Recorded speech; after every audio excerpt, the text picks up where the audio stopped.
country are offering incentives to remote workers to basically come to their town. This really started before the pandemic started, but it's really taken off. I was living in San Francisco, and while it's a beautiful place and I love it, I thought if I find a less expensive place to live, then I can do more things like travel. And I stumbled across an article about the Tulsa Remote Program. The program would pay you $10,000. They asked you to commit to live there for a year.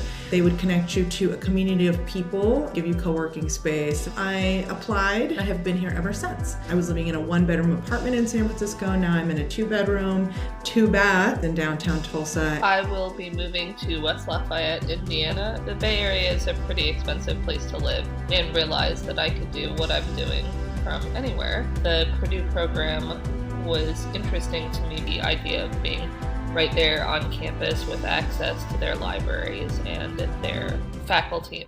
Since the pandemic started, the number of cities and communities, states doing this has really increased sharply. So maybe there was a handful before the pandemic, and now that's at least 45. We conducted a national survey of remote workers that became remote during the pandemic and found that 29% of them are planning to make a move in the next 18 months. This is a brand new market. Lots of communities are starting to get wise that this is an opportunity for them to grow their communities. And so they're adding this to their economic development playbook. We are struggling to find those members of our community that can fill the jobs we have or work remotely, and in the same breath bring some new blood and energy to our section of the state, and really changing the way that rural America and rural Indiana looks at talent attraction and recruiting.